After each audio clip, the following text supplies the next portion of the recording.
Hi, everybody. I'm going live because I have been thinking about something that I would really love to get your feedback on, and that is my upcoming TEDx talk. So, I've been wanting to do one of these for a long time, and one of the reasons why I haven't, well, there's lots of reasons. I've been really busy teaching, but as of July, I am retiring from my certification program. And these 5-day classes that I've had to do, I'm not going to have to do anymore. In fact, I have this coming weekend off, but the next 3 weeks I'm teaching in Burlington, Toronto, and England. So this wasn't sustainable for me to be able to do that. And there's other things that I need to do. I'm working on my next book right now, which is really exciting. The TED Talk, I've been wanting to talk about electric health and talk about the biofield and the power of sound. Those are all things that people don't know about. They don't know about syntropy, and they don't know about how sound has levity and is part of the electromagnetic spectrum. It has magnetic properties, that our biofield is like our mind, and we can access memories. There's so many wonderful roads to go down. But what's been coming to me lately, kind of in weird ways, like even an episode of The Twilight Zone spoke to it. It just has been coming in this cluster about the emotion of hate. So in Biofield Tuning, there's two emotions I've found that people don't like to talk about and don't like to own, don't like to feel, really. One of them is shame. And Brene Brown has done a fabulous job in getting people to recognize and to talk about shame. But nobody's talking about hate. And the first thought I had around this was about writing an article titled, "White Men, Please Stop Hating Yourselves." Because I think so many of the problems we have in the world comes from the self-loathing of white males. Don't get me wrong. It's an airplane going over. I'm about to get a new studio where that won't be a problem. But I'm in the flight path of Burlington Airport and close by, which is good because I fly a lot. Hate. So I'm just going to, white men hating. I know everybody to some degree hates themselves. And right, take a breath around that one. And we may think that we hate others. We may think that we hate certain politicians or people in our life who are assholes or narcissists, and it's easy to hate them, but they really hate themselves. The narcissistic personality, I would also call an asshole, pardon my profanity. And I coined a phrase a while back that everyone needs an asshole in their life to help them work their shit out. because those kinds of characters who are so full of self-loathing, they just emanate hate. And if you hate yourself too on any level, in any place, you're going to stick around in the path of that, because all they're doing is reflecting a voice in your own head. It's an outer reflection of an inner experience. And people who really, truly understand and surrender to self-love have the self-respect and also the self-knowing and flowing to not be in the pathway, ideally, of those kinds of characters. And once you've worked your shit out, you don't really need assholes in your life. So they don't then hang out. So really, hate it's an issue for all of us, and we're taught when we're young that hate is really bad, especially women. And if you say I hate cherry ice cream, they're like, oh no, hate's a strong word, don't use that word, right? Hate is bad. And so we end up kind of walling off our awareness of it. We're still experiencing it, but it's not coming up into cognition. We've got this thing in the back of our neck, at the base of the neck, that I call the gatekeeper. And the gatekeeper is like a bouncer at an exclusive club, and he only lets in, the acceptable people, the right crowd.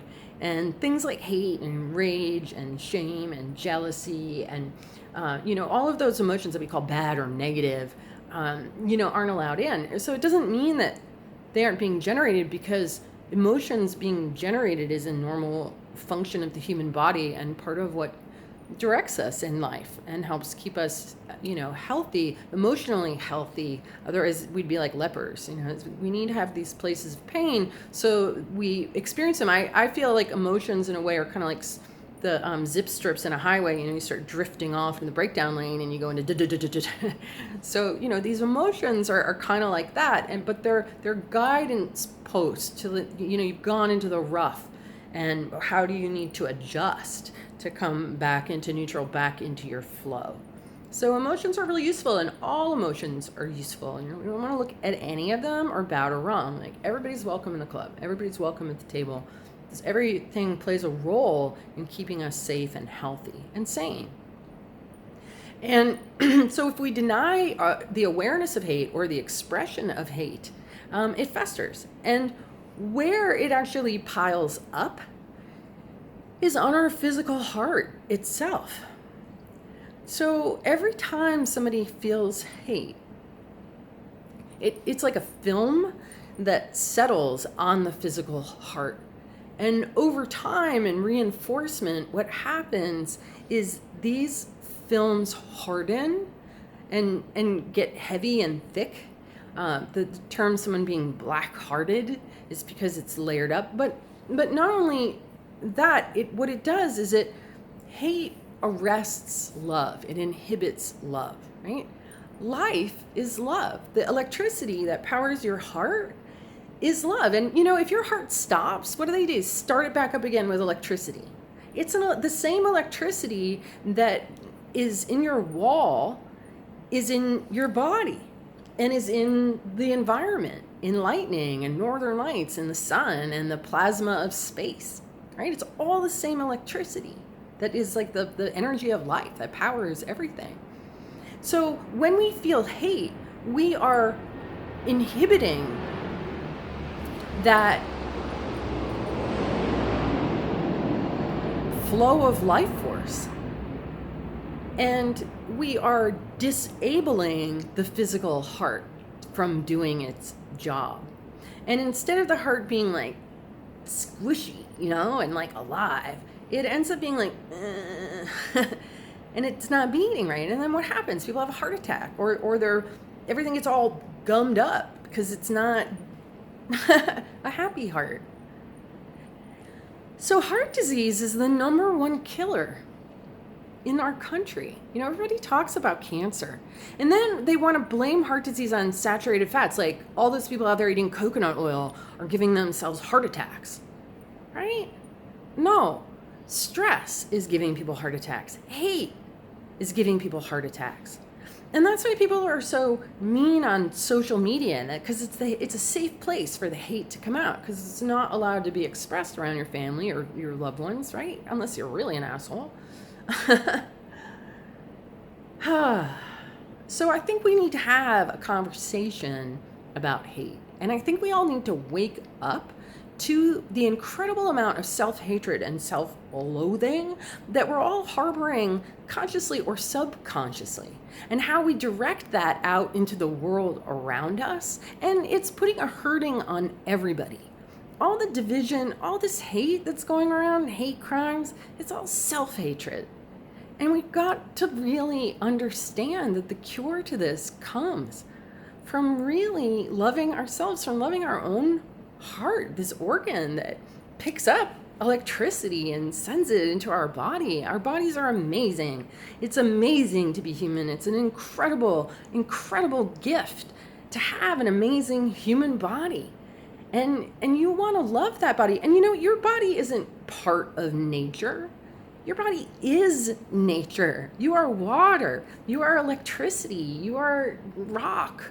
You're mineral. You are earth. All of creation lives inside your body because you're a packet of creation. What's not to love about that? Why would you hate that? it really does start with self-love. Everybody says it, but they're not talking about what gets in the way, and that's that self-hate. And we need to look at it, and we need to acknowledge it, and we need to let it go. And forgive ourselves. Forgive the people who wounded us. And let our hearts soften and get squishy again. And think of ways that you can express your love of nature just to your own being.